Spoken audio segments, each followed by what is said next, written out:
I made the point that like if you hire the right people that know how to use AI tools, like hiring them is like hiring a team of 10 people. What this did now is it's intensified my work, and I've probably in the 30 to 45 days we've been doing this, I've probably done 8 to 10 months worth of work. The skill gap that I think Elliot's alluding to that I've been talking about a lot is that you could have somebody who's really good at doing a job. They know a lot. They're an expert at their task. Now you have to go manage other people.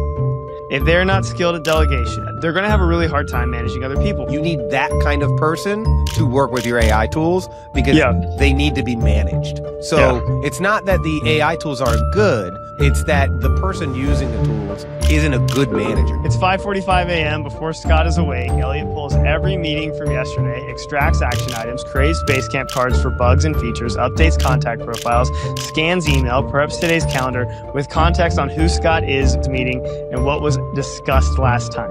A full briefing is posted to Basecamp. Scott gets a Telegram link. He reads it over coffee. This is very true. So check this out. So over here, early 1900s, this is like cutting edge technology. This is a portable typewriter.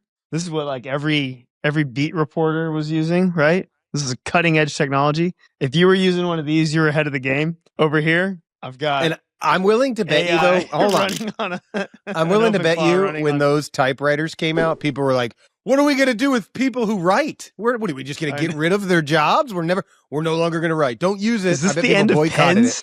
Yeah, they're like, is this the end of those feathers that you dip into ink? Ink? Yeah, it's like, I don't want to hear the clicking. It's like, all right, relax. What's going to happen? And then on the other side, you've literally got the future of technology, or that close. You know what's crazy is I use both of them. I use both of those things. Like this one all the time. This one like once a week. Some days I just want to think, old fashioned style. So when next time I'm at your office, I'm writing a letter and I'm going to mail it.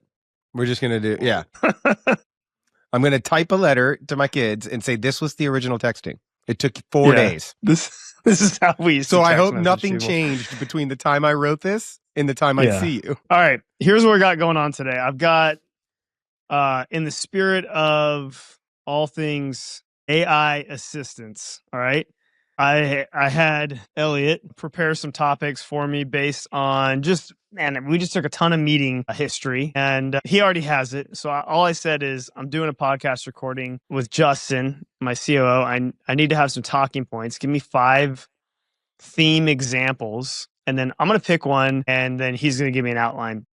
What we're going to do is I'm going to let you pick which one you want to talk about. And then let's see what comes up. Now, I want to give some context here for people. This is not me asking a language model to make things up. I asked it to go find things that I've been thinking about, talking about, meeting with our team about, working on, that it has context for, and give them back to me. Okay, so these are all real things. This is not made up. Like it's not just give me 5 things to talk about, no context. This is 5 things to talk about, all of them pulling from different tools and applications that I use and a bunch of markdown files from just things that I've worked on and sent to my OpenClaw digital assistant, Elliot Botman. Now he sits here on this Mac Mini. Elliot Botman. He sits here on this Mac Mini and he has access to nothing that I don't give him. So it's like literally just kind of living there and I message it through a messaging app and he can't do really much of anything except for interact with the files that I've given him, the tools that I've given him. Darn employee. No, I'm just kidding. Yeah. Well, I mean, it's not that he can't do anything. The right way to frame it is that he does not have any context that I don't give him. And I talk about him as him because we also, in that software, you can kind of give it a personality. Yeah. So now I'll tell you what it has access to a lot, but just nothing secure. Specifically about our company, why we built 3 layers of products and services instead of just one. That's a thing we could talk about. What it actually looks like to use AI every day to run a company. All right. 3, the management skills gap that AI is exposing. 4, compression creates expansion and why that changes how you think about hiring. Or 5, what Connects FM attendees need to hear about AI that nobody is saying. Let's start with 3. Which stop at 3? The management skills gap that AI is exposing. This is kind of interesting. Yeah. So I'm entering 3. This is kind of interesting because we've been talking so much about processes, right? In the context of hiring a virtual maintenance coordinator. Yeah, but like SOPs. A lot of those things map over to working with AI tools, especially agentic AI tools.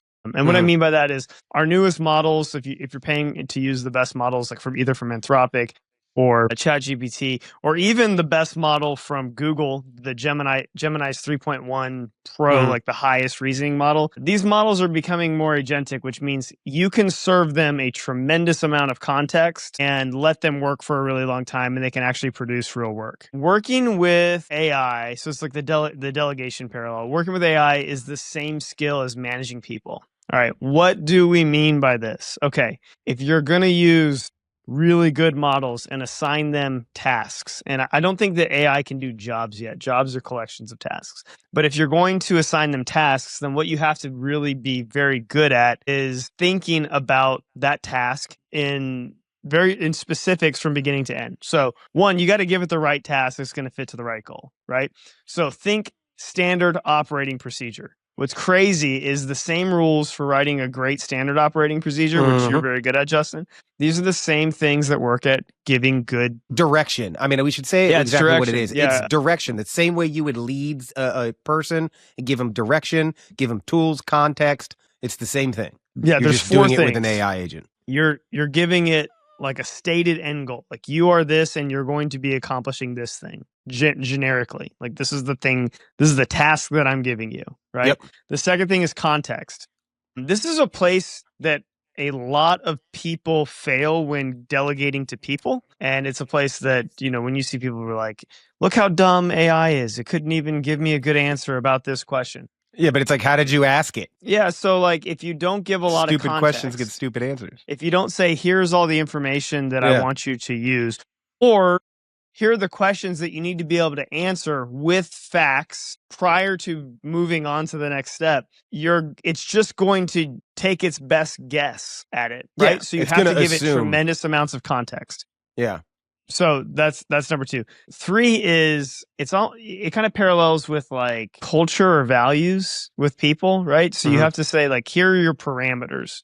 These are things that we do. These are things we don't do.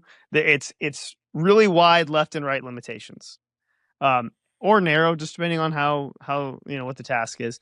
And then the final thing is the criteria by which you're going to judge whether it's a good job or not, right?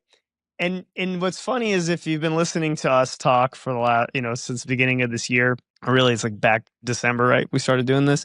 It sounds really familiar to what it's like for figuring out what you're going to hire somebody to do, right? When you go to hire somebody, you need to first understand the big picture of what your department does. What's the goal, right? Drill into the specific thing that you want them to have ownership of. Pull in all of the stuff that's stuck in people's heads and give it to them in a way that's easily digestible. What if I said in every podcast? And then give them the step-by-steps on what's a good job and what's not a good job. It's the same thing. Document.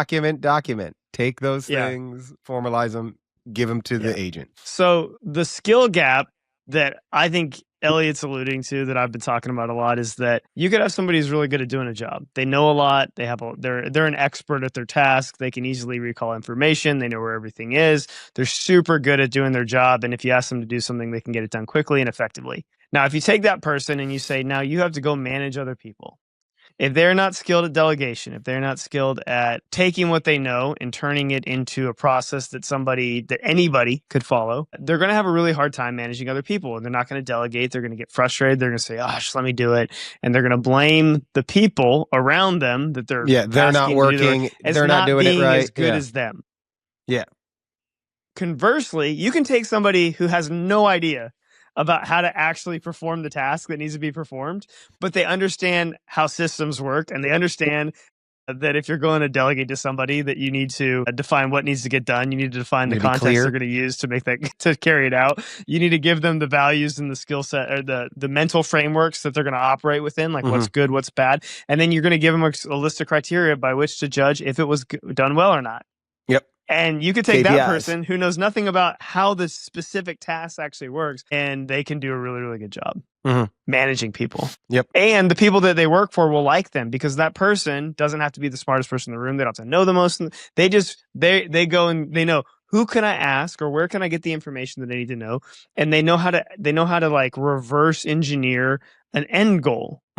And so this is the big problem that I think a lot of organizations are going to face when they say, all right, we want to put AI tools into our organization. We want our people to use it. Is that if your people don't know how to delegate, they're going to have a really hard time using these tools. If they're using it like Google, they're going to feel like it's just a Google replacement. But if they can think in systems, now all of a sudden they have an unlimited amount of resources to get jobs done. Yeah, you got to think of it. You got to think of it as like a player and a coach, right? Player has all the skill sets; it knows how to play the game. The coach that is there to unlock their abilities. It's the same. It's the same way with AI. You have the smartest person in the room. You got to teach them how to do it. And that's through good SOPs, good management. So really, what I feel like you're saying is it is the exact same way that you would ask somebody to lead people. You need that kind of person to work with your AI tools because they need to be managed. So it's not that the AI tools aren't good. It's that the person using the tools isn't a good manager. They might be great at their job, but they're just not a good manager because they don't know how to clearly explain, clearly express something to get what you need out of your folks. The interesting thing is that if they're good at their job and they're adaptable, management is just a skill set, and it can be taught. And it can be improved through aspects of it. Aspects of it can be taught, and that's where me and you might see it differently. I think aspects of management can be taught, but a leader is born. It's very hard to build. A leader, you'll see it in their eyes if they're a leader. But we're talking about management. Yeah. I just think it's tough to teach. At least my experience is somebody who isn't a good skilled manager. It's very hard to make them a manager because you're talking about changing their mindset and how they think. And I think we touched on that when we talked about why we hire 60% personality, 40% skill set, because there are things that you cannot teach people. I cannot teach them to be a good manager. I can show them good management tactics, good management skills, but to physically be a good manager and have the mindset of a manager, that might be tough to teach somebody. And that's what AI is showing. It is highlighting the people who aren't good managers because they get to the tool and they're like, it's not doing what I want. It's garbage when it's not. No, it's cool. I completely agree with you. Actually, I don't completely agree with you. I think that most people can learn with the right mentality, not be the best ever, right? I think certain people, bend one way or the other. I had an exchange with the guy.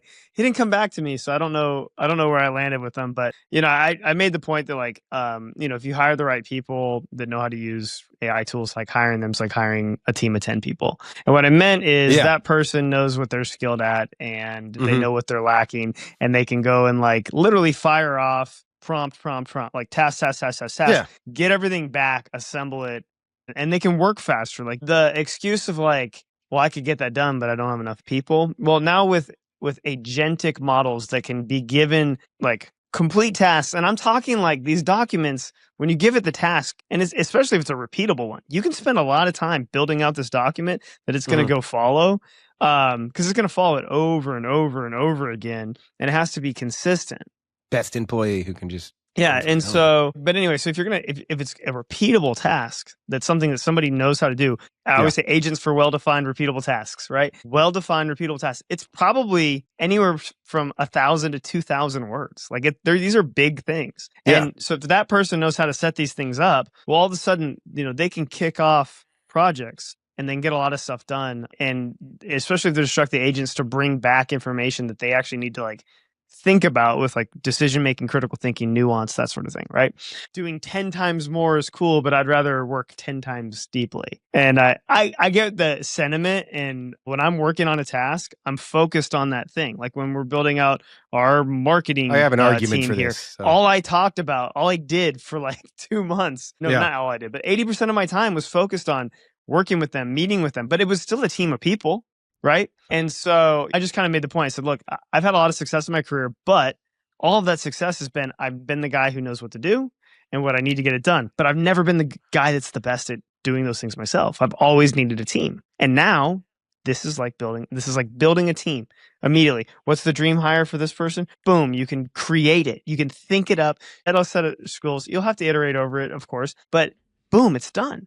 You just have to think about in terms of tasks, repeatable tasks that need to be performed. It's really cool. a story from our own team, like in our marketing team. The other day, I had, and Elliot actually reminded me of the story from a Granola meeting. Super cool. The other day, we were in a marketing meeting, and one of my SDRs, we have Connects FM coming up. There's a lot of contractors there who I think are a absolute ideal customer for one of our new products called fmagents.io. Look it up. It's awesome. TM. But anyway, so she was like, well, I'll go get the list. Oh, there's not a really great list. Oh, I'm going to have to go and manually grab all of these exhibitors here so that I can find out who's there. And then I got to figure out who works for them that probably will be there. And then I got to get their contact information.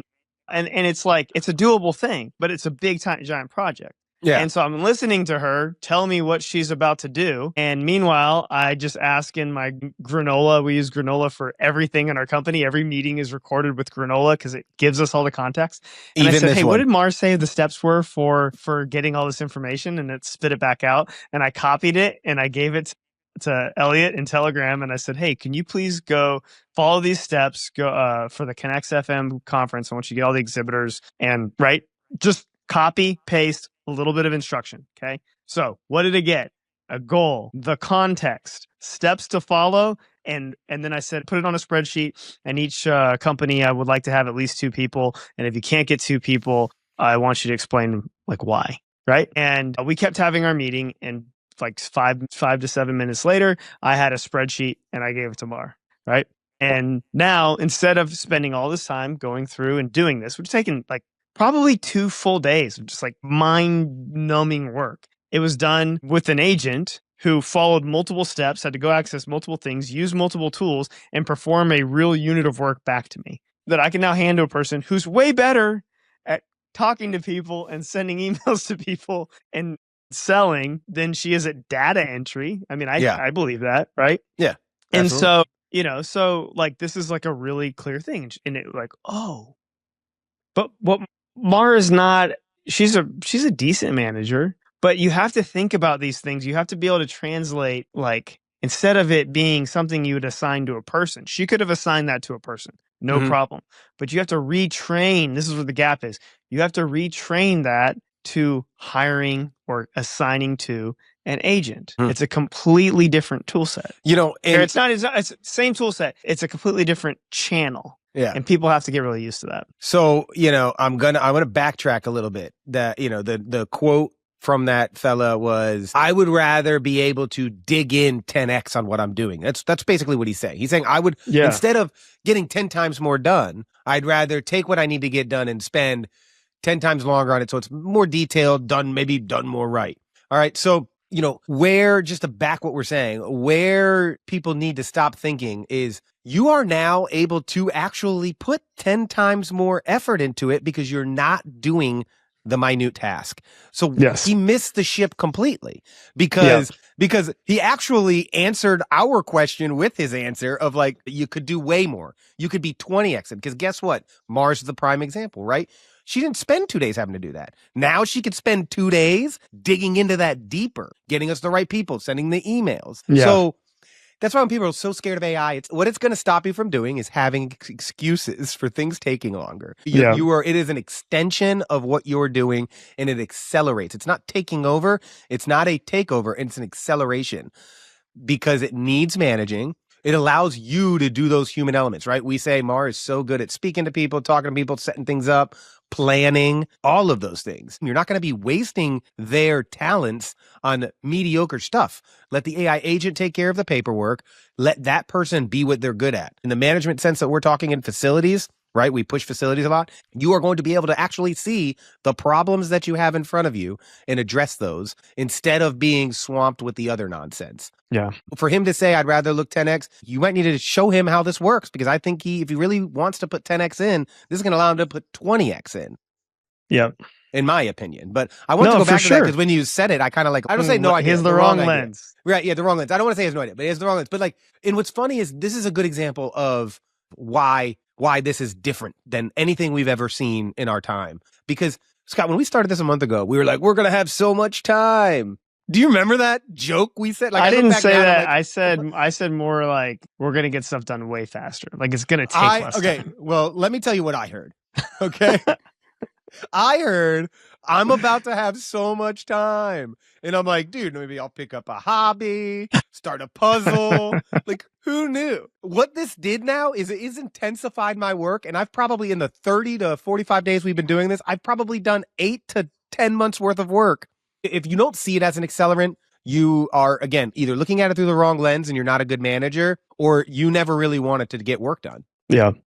Yeah, I mean, and we've been sitting on this. We've been dreaming of this time for a really long time. So when you say like, oh, the 40 days, well, I always hoped that this is where it was going. You know, we've been talking about these types of tools for a really long time. It's just taken a while for the models that we have available to catch up and actually be at a place where you can assign the work to.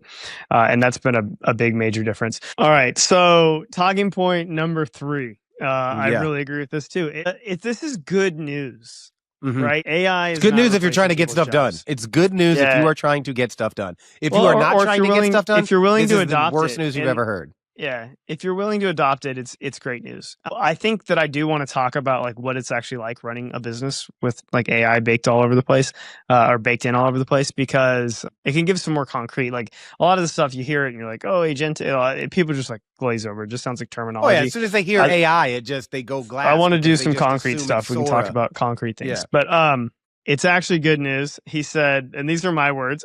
Yeah, the people who can define what needs to be done can go pull all the dots together, right? And take these vague ideas and turn it into a very like concrete specification, and then can create rules by which to test. Like, is this right? This person becomes the center of every department of every organization. That person's super, super powerful. Down from that, the people who are good at reusing these things that somebody else created and managing it, and they're very valuable in the organization too.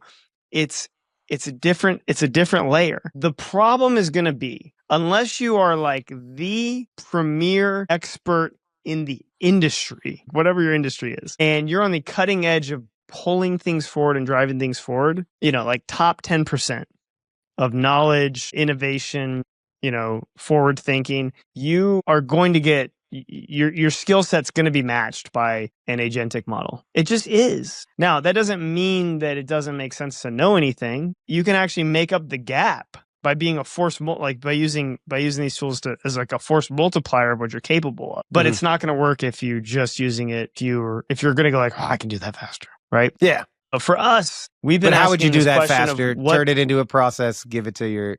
That's right. It means stepping back, maybe not getting production done for like a few hours while you design then you the can process. 10x multiplier. Yeah. And then when you roll it, you're going to make up for the next month and then in the next 4 hours. I mean, you got to think of it like you do anything, right? I think I've brought this up. I actually brought this up in our interviews today, right? The 5 Ps. Proper planning prevents poor performance, right? So you got to think of that when you think about what you're doing with your agent or what you want the task to do. Plan properly. Otherwise, you will get poor performance. Yeah. And we saw you go through this arc too. You're a really good leader, really good manager. But when you first started using AI, you're like, 1 sentence command. All right, you got it back. Now change this. Now change this. Now change this. Your evolution of it is complete spec. Go do something. And it's a completely different return, what you get back. Requires less micromanagement, right? Yeah. Yep. And I mean, how many times have I had to ditch? I think I'm on Rebecca 3.2. I mean, I'm like, how many times? Yeah. How was I like, I screwed you up. I'm sorry. Yeah. Like, I'm sorry. We're going to start. You know what I mean? You can't keep your identity, but we keep your identity, but we gotta. It's like the Men in Black thing. You're like, look at this light. Pew! All right, you forgot everything. You're still an agent, but we're gonna restart. You forgot how terrible I am. Let's start over. It's like I'm awful. I made bad decisions. You know what I mean? And because I had mine being like, hey, tell me everything you're about to do. So I'd tell it to do something, and it would think for a while, and then tell me this huge list. And now I'm just like, I'd rather take 30 minutes and write out exactly what I need to do, bounce the idea, reread it, and then send it to you and be like, get with me when you're done. But it takes time and learning. And even when we jumped into it, like, I'm not afraid to admit my first 2 weeks were probably a waste because I was just off the charts, not doing it right. Yeah, I think so. If I'm going to give advice, this is Elliot's landing point here. And I think it's cool. Thank you, Elliot. You're doing a great job. All right. If I'm going to give advice to our customers, I think there's 2 things that you need to do. First of all, in the way that complies with your company's processes and security and all that, get the best model that you can have access to. Don't use the free thing. Don't use the cheap thing. You're getting stuff from a year, 2 years ago. They're not as capable or helpful as the premier, like the best models, right? So we're talking use Opus 4.6 from Anthropic, GPT 5.4 from OpenAI, Gemini 3.1, and probably in that order. They'll have different strengths and weaknesses. I think that Anthropic, for like the everyday person, Claude is probably the best. I've really all around tool. Download it, stick it on a Mac. You've got the normal chat. You've got CoWork, which is like Claude Code, but does work for you. And you have Claude Code, all in a graphical user interface. If you don't know what I'm talking about, this is exactly my point. Get these things, use them, watch YouTube, read stuff, like look at tutorials, understand how people are using them, what you can do with this. We'll get in. I'm going to get into some concrete stuff in a bit, but the best way to learn this stuff is to jump in and learn it, right? And I would do this on the side, at your job, you already have your own way of working. Don't interrupt that right now because you're already kind of behind, but in 20, 30 minutes, an hour, or whatever that you have that you can set aside, I would learn these things. I would play with it, try to build something, whatever it is. And I'm not talking coding. I'm talking like whatever, like a problem you have that you wish you could solve or automate or think through. Try to get one of these tools to do it for you and see what's capable. This is what I'm doing, and it's what I've done. I've been messing with the most cutting edge or on the fringe kind of stuff, right? Like I would not advise most people who don't understand software development to install OpenClaw on an extra Mac Mini because you're going to open the doors up for a lot of issues. But that's what I'm doing because I understand what to give it and what to not to keep it secure. And I'm using it. I'm noticing, how am I using this? And then I'm taking that and going, how can I apply this to the company? And then once I know how to apply it to the company in a safe way, I'm training people inside of our company to do it. Right? Justin, you were manually doing timesheets for our VMCs. Right? Yeah. Yeah. And then I showed you how to write like super simple software using, Claude Code and how to ask the right questions and what to ask for and a checklist of things that you want to make sure are covered before you go stick something on the internet. And now we have a customized clocking that's tied to the way we do bonus structures and all this other stuff for our virtual maintenance coordinators. And you don't have to manually do it anymore. That's crazy. And so these things, as a leader, you start with these fringe things, playing with stuff, learning what you can actually adopt, and then adopting it for yourself, and then showing your most capable people in your organization how to also do it. That's number one. The other thing is, you need to start documenting how it is that you work. And there's really easy tools to do it. So many easy ways. Granola for every meeting and Loom for how you actually work. And I would pay for these two things, pay for the enterprise version so it's nice and secure. And I would like fire up Loom every time you're doing work. Every time you're going to assign something to somebody, just fire up Loom. Yeah, on let my it computer, do the work I can for hit you. Command-Shift-L, it starts it. Command-Shift-L stops. And I'm building this giant library of things that I do every single day. Loom lets you export those videos, export those transcripts. You can turn them into step-by-step instructions. What does all of this become? It all becomes context for agentic systems down the road. Because the thing that these agents need the most is the same thing your people need the most, which is context and information on how to do their job. And those are two concrete things you can start right now, and you'll watch as they start to blend together. Yep. So it's very, very important. And again, I think you guys could tell we've been doing this podcast now for quite some time. The ongoing, consistent thing we tell you is document, document, document. 100%. That was not going to go away when we have AI agents. It's not going to go away using ChatGPT. You still need the information. So document, document, document. We can't stress that being the number one thing. So even if you don't know what you want to do with AI, even if you don't know what you want to do hiring folks, you guys are growing. The one recommendation I can tell you right now is please start documenting how you do things. And there's easy ways to do it. It's no longer, do you have to do your job and then go back and be like, all right, step one, I did this. Step two, we're past that now with tools like Loom and Granola. Hop on to one of those two, if not both of those applications, and start turning your transcripts and your videos into documentation, because you're going to be really left behind if you're not doing that. That needs to be done, AI or no AI. That needs to be done. I had already been using for the past 2 years, maybe 3, but at least the past 2 years, I have been using ChatGPT every single day. Yeah. Well, you were trying to like force that tool to work like these new tools can work. Yeah, well, I mean, I didn't know that I was doing that, but I was like, creating projects of like, this is how we're going to do this specific task and it's going to be saved there. This is how I do this project and it's this specific way, this specific task and style. We're going to do it here. I wasn't using it for like, I'm sending an email to Steve. Can you tell Steve that I like him without telling him? You know what I mean? Like, I was like, I wasn't doing anything like that. You bought a lot of repeatable processes. Like you had you had templates to say, this is the template that I give for this weekly report for to this a report. person. Yep. I'm going to dump information in, and then I want you to fill out the template, give it to me so I can copy and paste it. Yeah. Exactly. Here's information. Yeah. Please do the one thing that takes an extensive amount of time, which is what? Go through it. Right. You do the work of gathering it, then there's the work of going through it to actually get something on the other side. And I was using it more for like, analyze this, analyze that, and look at this, look at that. Here's 2 spreadsheets. Why are these not the same? You know what I mean? Like the tasks that would normally take me away from helping my customers and being a manager to my people, that's what I had been using it for. Yeah. But tell me a little bit about how you use it every day, and I'll determine how much I'll give away about how much, because I embarrassingly use it so much. I had been waiting for some features to be delivered for our software from some developers that we hired for a pretty long time. And it never quite got there. And I'd been messing around with Claude Code since back in October. I finally said, like, I'm going to jump in here. I hadn't written software in a long time, but I'm going to go in here and see what I can come up with. And I made some like side project applications, like I climb rock climbing. And so like a gym trainer for rock climbers to like progress to higher, more complicated stuff. I was like, oh, that's pretty cool. And I made a little tool to take Granola transcripts and turn them into like using like things trained on my voice, turn them into better outlines so that I can go write stuff. And I just messing around. And I was like, dang, this is crazy what we can do. But it still was like Opus 4.5 was around at the time, still wasn't good enough. And so most of my usage was just like, hey, like, combine these 2 spreadsheets into this spreadsheet, remove duplicates, stuff like that, or stuff like what you're using, like just, here's a template, turn this into that.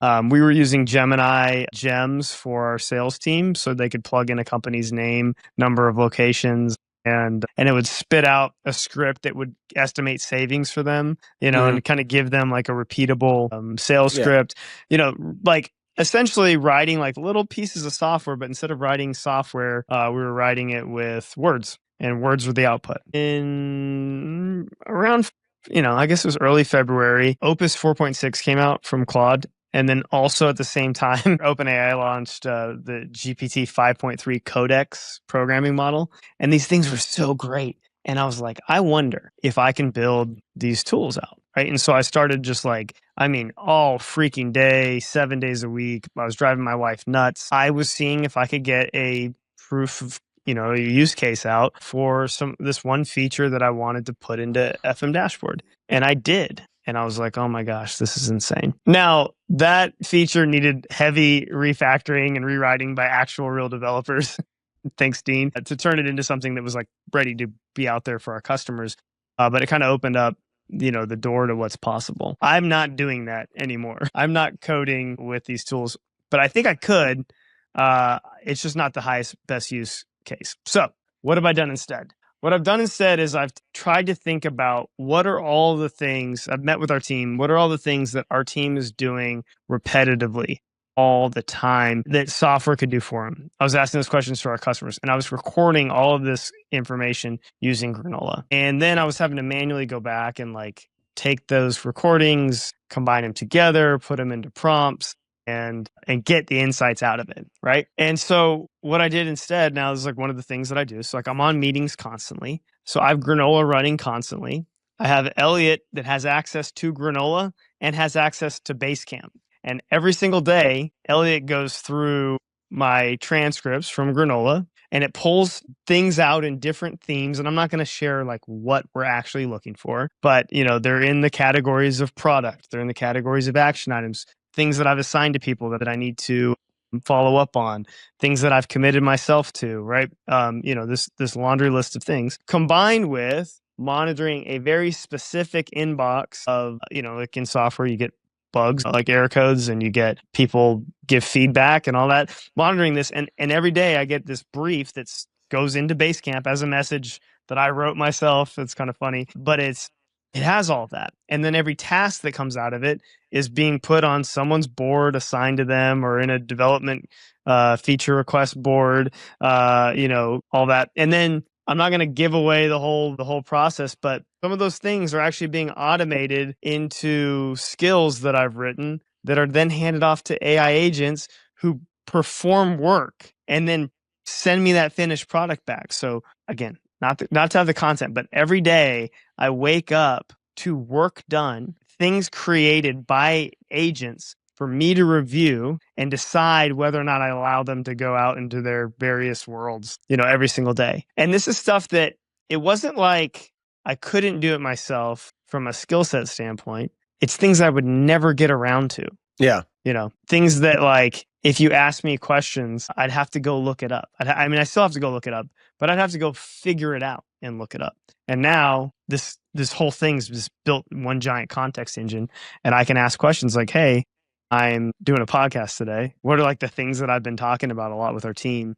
And give me things thematically, and it can give it back to me, and they're actually my real thoughts. That was me answering without actually going through Elliot's suggestions. Let's see what Elliot has to say. Okay, so he said Scott sets the frame. Let's see. All right, everyone talks about AI strategy. No one shows you what Tuesday morning actually looks like.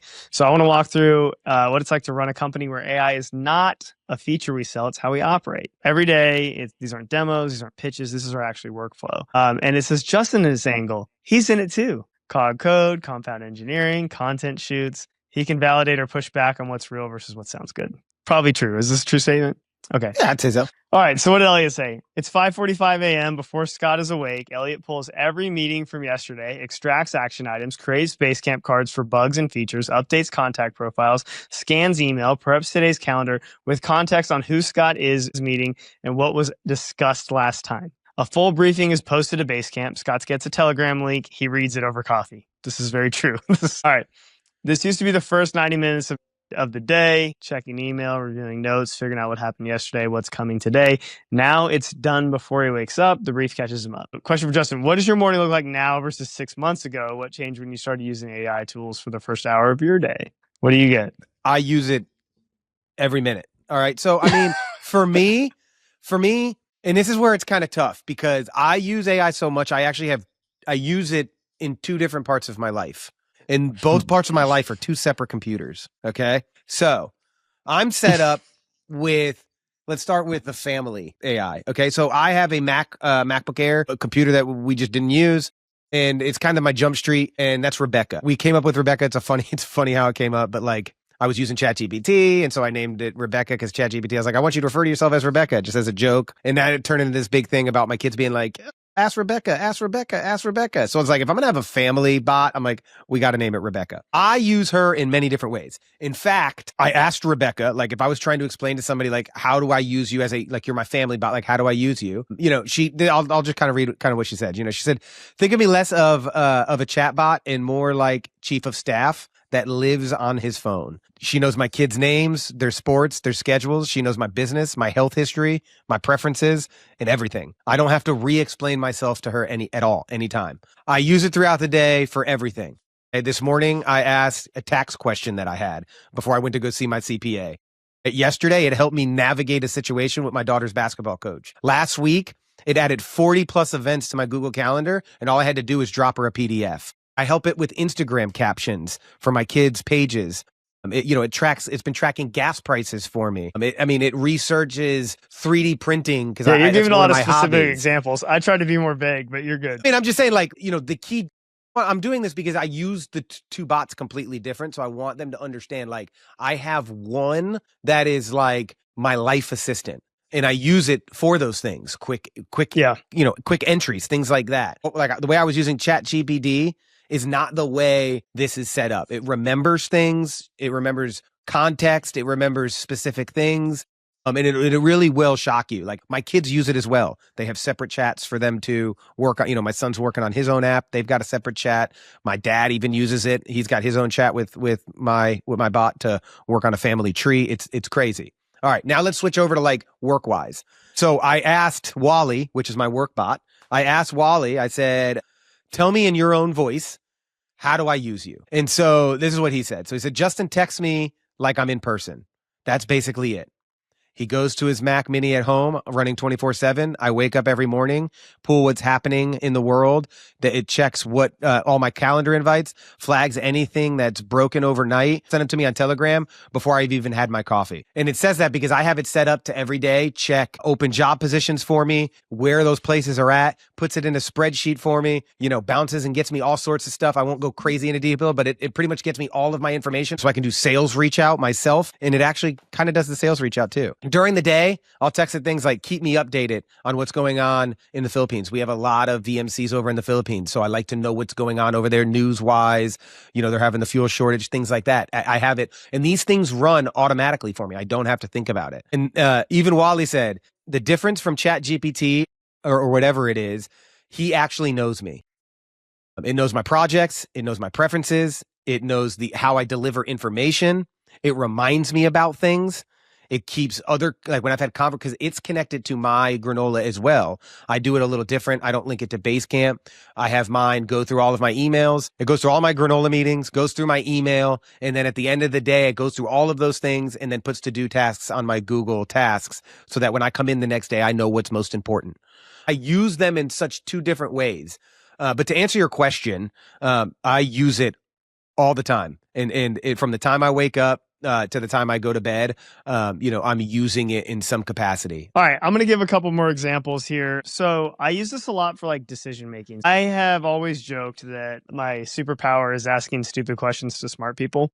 Yeah. And so again, that's a weird talent. When I say AI now, I'm mostly talking about OpenClaw. And the reason I'm talking about OpenClaw is that I have it configured. It's this open source piece of software. It runs on a Mac Mini. It is a computer use agent. It can do a lot of things. It's way more extensive than what you can do with like a specific chat app. And this is the reason that I like it the most. Mm-hmm. And so different tasks get done with different models.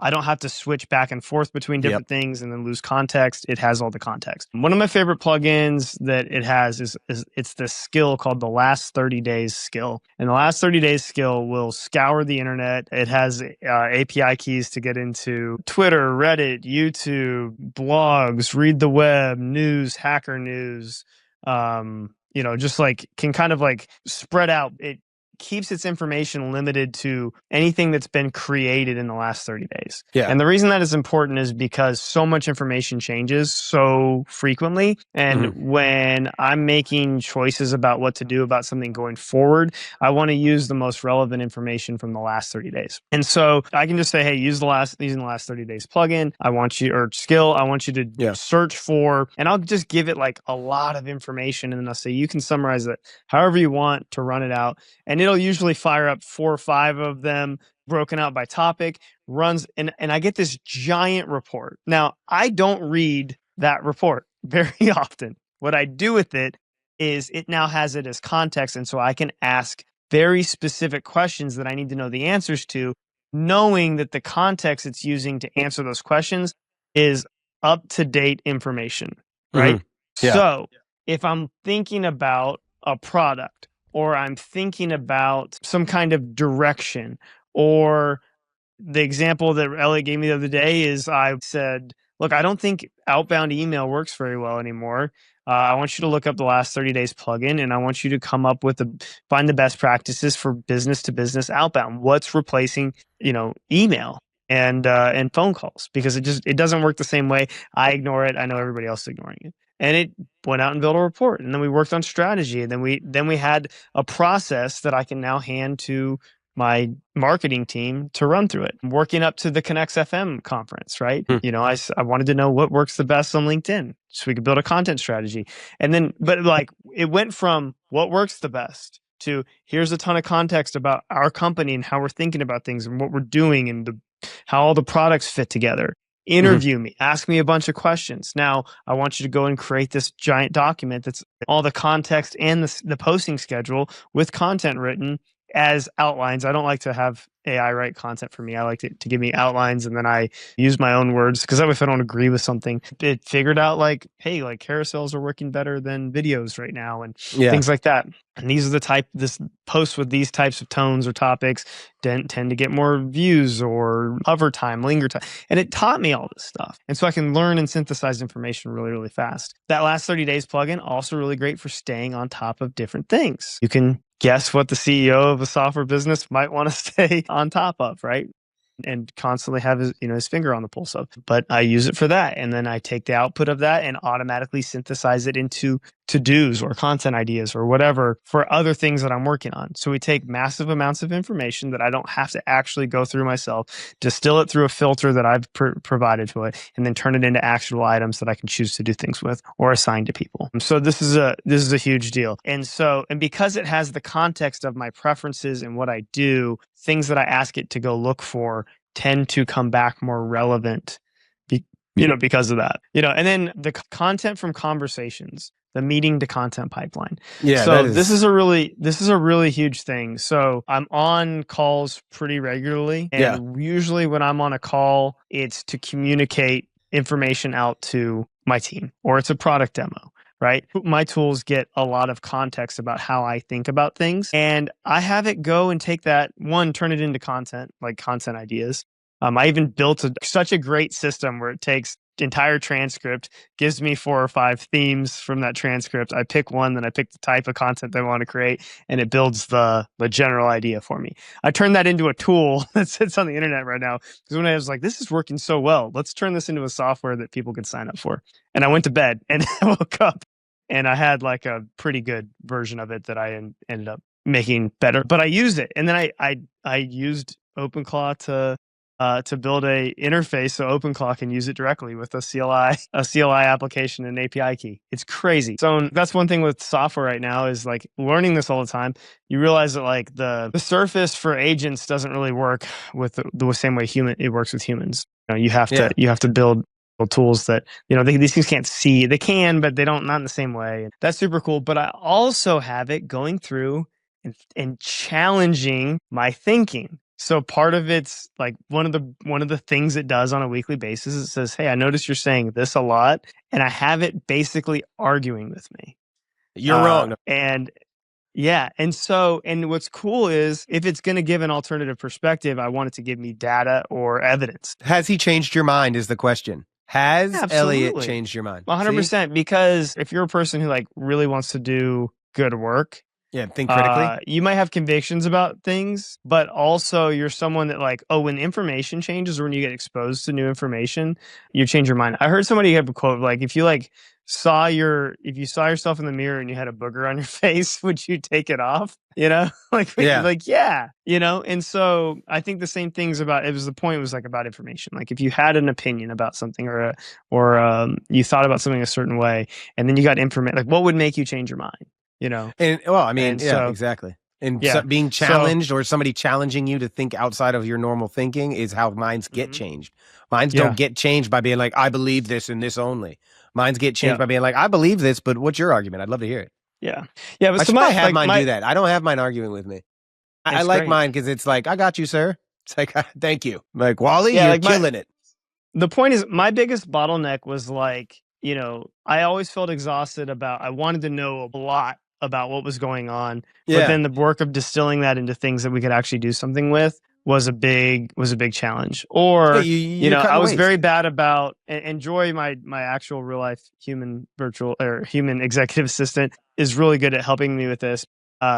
Like a lot of things that I would ask people to do, I'd lose context, because as soon as I asked to do it, I was moving on to something else, right? Yeah. And then I expected them to come back to me with the information. This helps me because there's a process that runs every night that's just like, hey, here's everything that it keeps my intention synced with reality. Yeah. Like, hey, you intended for this. Here's evidence of that. Did it get completed or not? And I don't have to be the one that's manually doing it. I don't journal as much as I used to since having this system in place. And I was trying to think about why that was the case. And I think that the reason is that I kind of always used that as a process to distill everything that was going on into something concrete. But it always missed, it never felt complete. And now I have this tool that's literally taking out, and I'll look at it, and some of the stuff's not relevant. I'm like, I'm not going to do that. And I'll just delete those things. But it doesn't miss on the things that are actually important. One of the great things about this tool is it is the best dot connector on things that you're not aware of, because it listens to all your meetings, because it sees what you're writing, you're asking it questions all the time, and you physically using it. It sees those underlying things in the way you do things. And it's just something that a good people, like a really, really good people person might be able to catch after talking or working with you for a year. This thing's doing it in a week. It's figuring out how you think and how you work and what you look for and what's important to you in a week. Yeah. Imagine having the world's best dot connector that just got you, that just understood you. The final thing that I'd say, that it's not like a direct use case, but I'm noticing what I'm relying on routinely. And those things are informing the features and products that I spec out for our team to build, right? I'm seeing like, okay, what is creating a lot of extra time for me so that I can spend my time doing this instead? And those things, they're like little small use cases, agents for well-defined repetitive tasks, people for things that require decision making, critical thinking and emotion. Yeah. And emotion. Yeah. I mean, I'm just saying some things need emotion. Like, an AI agent you're not going to feel how much an AI agent cares about you, but you will feel how your boss cares about you. Do you know what I mean? Like, what's funny is like when you start over with OpenClaw and you're like, hey, you're like the second version. You're like, cool. It wasn't like, whoa, why'd you like, I'll leave you with one more little nugget of a way I've used Rebecca. Yeah. Why I was dabbling in it and trying to figure out what it could do. I did create an application for people who need to find clean restrooms. And like when I think about like what that taught me, as somebody who wasn't really a programmer and wasn't really a coder, I learned so much just by trying that. As silly as it sounds, I mean, I have a working application that's amazing. It'll be on Apple someday if I like to continue someday. Even if you don't know what you think, what is this going to do for me? I would tell you to get into Claude, get into Anthropic, see what you could do with Claude Code, get into ChatGPT and Codex, because those are the tip of the iceberg. I'm not saying go jump in, buy a Mac Mini, and I mean, if you can find one, buy a Mac Mini and, get an OpenClaw tomorrow. That's what I would do. Like, if you're anything like me, dude, and you're ADHD, or just jump in because you'll be fine. But those who are just trying to like feel it out and see how it works, I mean, I would recommend go get, download ChatGPT, Codex, and just mess with it. You'll probably be surprised. In worst case scenario, you're going to get a best friend, Rebecca.